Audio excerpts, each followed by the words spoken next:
Saudara yang dikasihi oleh Tuhan, pada hari ini puji Tuhan ya kita bisa berjumpa kembali, dan pada saat ini kita akan kembali juga merenungkan firman Tuhan. Hari ini saya akan membacakan firman Tuhan dari Roma 12 ayat 1 dan ayatnya yang kedua, yang demikian firman Tuhan.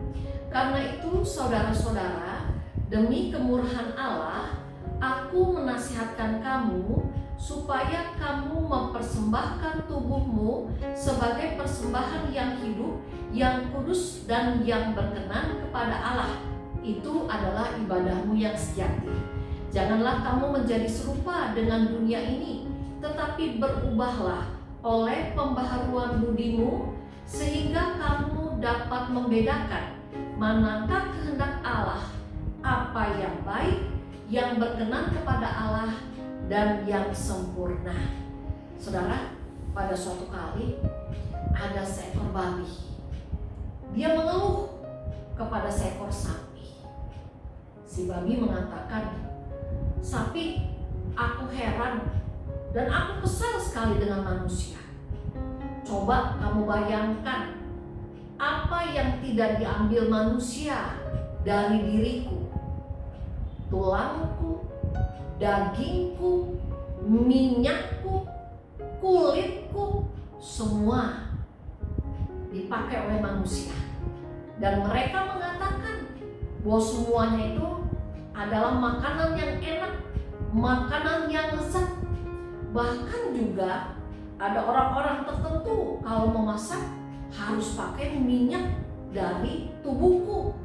Konon katanya kalau memasak dengan memakai minyak babi itu akan menambah kenikmatan sebuah masakan.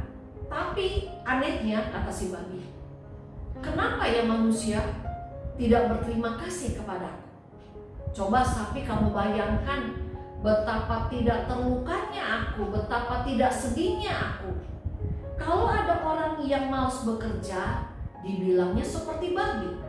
Kalau ada orang yang hobinya, sukanya golar-goler, tidur-tiduran, maka kadang-kadang juga dikatakan seperti babi. Kalau ada orang yang hidupnya jorok, suka kotor, itu pun juga disamakan dengan aku. Lalu kalau ada orang Kristen yang sudah bertobat, lalu berbuat dosa lagi, itu pun dinamakan Kristen babi. Apa salahku? Sedangkan engkau sapi, tidak pernah engkau dijadikan bahan olok-olokan oleh manusia.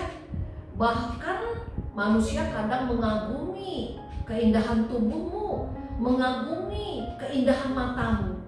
Kenapa ya? Apa ya salah saya?" katanya si babi. Lalu dengan kalem si sapi menjawab, "Mungkin karena aku memberi sewaktu aku masih hidup, sedangkan engkau memberi sesudah engkau mati. Aku berguna," kata sapi, "sewaktu aku masih hidup, sedangkan engkau berguna setelah engkau mati. Itulah sebabnya babi, engkau menjadi bahan olok-olokan, engkau menjadi bahan ejekan." Saudara kekasih Tuhan, saya yakin dan percaya bahwa di dalam kehidupan ini kita pun tidak mau ya jadi bahan olok-olokan, jadi bahan ejekan. Saya yakin dan percaya kita pun akan merasa sedih, akan merasa kecewa, kita pun akan menjadi marah ketika kita menjadi bahan olok-olokan, ketika kita menjadi bahan ejekan bagi orang lain.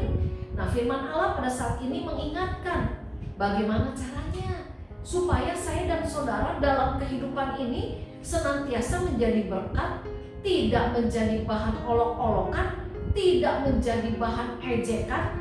Bahkan pada saat ini firman Allah juga mau mengingatkan bagaimana supaya kekristenan kita tidak menjadi bahan olok-olokan, tidak menjadi bahan ejekan. Bagaimana caranya, saudara?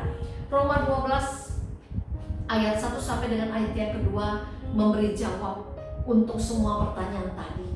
Kalau dalam kehidupan ini kita tidak ingin menjadi bahan olok-olokan, menjadi bahan sindiran, bahan ejekan bagi sesama kita, kalau kita mau agar agar kekristenan kita tidak menjadi bahan olok-olokan, tidak menjadi bahan sindiran, tidak menjadi bahan ejekan bagi dunia ini, maka firman Allah mengingatkan kepada saya dan saudara bahwa di dalam kehidupan ini, selama kita hidup, melalui apapun yang kita lakukan, marilah kita mempersembahkan semuanya itu kepada Tuhan.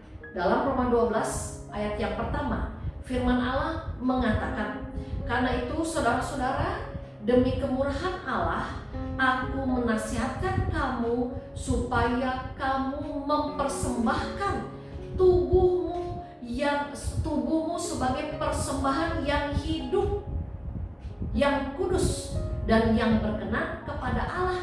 Itu adalah ibadah yang sejati. Dan bagaimana caranya supaya dalam kehidupan ini kita bisa mempersembahkan tubuh kita yang hidup ini sebagai persembahan yang kudus, sebagai persembahan yang berkenan kepada Allah? Firman Allah pun memberi jawabnya. Janganlah kamu menjadi serupa dengan dunia ini, tetapi berubahlah oleh pembaharuan budimu, sehingga kamu dapat membedakan manakah kehendak Allah, apa yang baik, yang berkenan kepada Allah, dan yang sempurna. Saudara, kalau kita ingin menjadi berkat, kalau kita ingin tidak menjadi batu sontohan, menjadi bahan ejekan seperti babi tadi, maka marilah kita berjuang, kita berupaya dengan pertolongan Tuhan agar seumur hidup kita bisa menjadi berkat, agar seumur hidup kita boleh menjadi saksi cintanya Tuhan, yaitu dengan cara kita mempersembahkan hidup kita ini supaya senantiasa berkenan kepada Allah, yaitu dengan cara kita hidup tidak menjadi serupa dengan dunia ini. Artinya, marilah dalam kehidupan kita di tahun 2022 ini, mari kita semakin bergairah, semakin semangat, semakin berjuang agar hidup saudara dan saya adalah hidup yang benar-benar dipimpin oleh Roh Kudus, sehingga dengan demikian kita boleh menjadi berkat seumur hidup kita. Amin. Kita berdoa. Bapa yang ada di surga, mampukanlah kami Tuhan dalam kondisi dan keberadaan kami masing-masing, agar hidup kami tidak menjadi bahan ejekan, bahan sindiran bagi banyak orang, agar kekristenan kami juga tidak menjadi bahan ejekan bagi banyak orang, yaitu dengan kami mau hidup mempersembahkan tubuh kami sebagai persembahan yang berkenan kepada Allah, dengan kami hidup tidak menjadi serupa dengan dunia ini. Tuhan Yesus mampukan kami, Tuhan Yesus tolong kami. Amin.